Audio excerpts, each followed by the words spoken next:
Hello and welcome to the Animal Papa channel once again. This is the Dog Papa, and I am still here in Brooklyn doing some maintenance on some of my fish tanks. Like I said yesterday on the video, I briefly discussed water changes. Today I am going to talk more in depth on water changes. Why, you ask? Because water changes are the number one thing to fish keeping. If you want to have a successful career at fish keeping and keeping healthy, happy fish, you need to get used to doing water changes. Me personally, I do water changes 20% once a week, 50% every 3 months, where I do maintenance on my filters and make sure everything is running properly. On an everyday basis, I observe the fish just to make sure they're eating correctly and swimming around like fish like to do. If you don't like to do water changes, then you better not keep fish. It's like having a dog, and if you don't like to walk, you better not get a dog. Dogs like to walk, fish like to swim. Back to the video and water changes. Water changes, water changes, water changes. That's all we're going to talk about today is water changes. Why? Like I said before, it is the number one thing in fish keeping. Let's go say hello to Fred. Fred is out. Fred is not camera shy, but usually he is hanging out in his cave that I built for him. And we're going to talk about water changes on Fred's tank. I did a 50% water change on Fred's tank yesterday. At the same time, I did a lot of aquascaping. I put a new plant in there. I put a bubbler system in with a high-powered pump so that the water can go up the wall and actually look kind of cool. Most fish need oxygenated water. Fred, on the other hand, comes from the lake.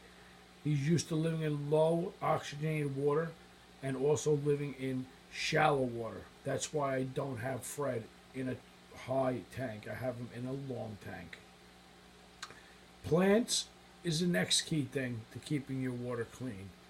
Plants and driftwood keep the pH low. If you look, I have a plant out of the filter in Fred's tank. Like I said on previous videos, I have a plant, lava rock, river rock, and a sponge. It goes through the plant, through the river rock, through the lava rock, and then through the sponge. If you ever were walking in the woods and you see a stream and you follow the stream, you would see that it goes through different types of rock and different type of plants, and at the end of following that stream you will see a pond, a lake, or a river. If you look at the water in the pond, lake, or river, it is pretty much crystal clear when it's coming out through the stream. That's what keeps the fish nice and healthy. Water changes, water changes, water changes, and filtration is the key to keeping your fish happy. Fred is out saying hello to the camera. Fred has been growing in this tank, been raised in this tank since he is a fry. He is living in the tank for many, many years. The algae that's in the tank is actually growing pretty nicely. If you know anything about fish tanks, it starts to bloom heavily and then it starts to control itself, which actually helps out the ecosystem of an aquarium. You want to pretty much mimic Mother Nature as closely as possible when you set up a fish tank. Even if the water is a little on the greener side, it's actually good for the fish because that greenness is like medicine in the water that keeps the slime on the fish, and the slime on the fish actually keeps the fish living healthy. The plants in the tank actually take out the bad bacteria and use it for nutrients as food for themselves and push back out the good bacteria. So there's good and bad bacteria. The driftwood helps filter out the bad bacteria, and so does the plants. Back to water changes, like I said, it is the most important part of fish keeping. As we're here today, let's say hello to Frankie the Better, because we also did a 50% water change on Frankie's tank. I also set up a bubbleless system with a high-powered pump in Frank's tank. He actually doesn't need it. He's from the Amazon rainforest, and he's a betta fish, which kind of live with no oxygen. They learn to breathe from the surface water. But I put it in because it looks pretty, and I think personally that oxygen in the water helps out all different types of fish.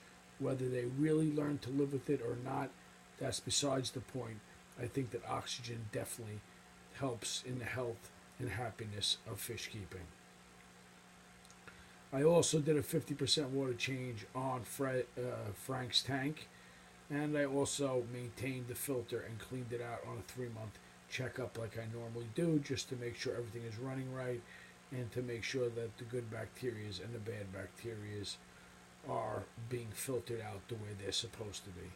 Like I said, plants are one of the keys to keeping fish happy too, because the plants eat the bad bacteria and use it as food, and there's also good bacteria, beneficial bacteria in the tank that keeps the water crystal clear.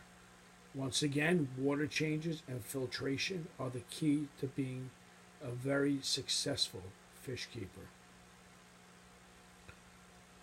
Once again, I just wanted to do a quick video here in Brooklyn on water changes. Why again?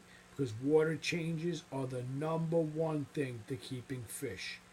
On that note, we are out. Woof, woof, woof. Till next time, peace.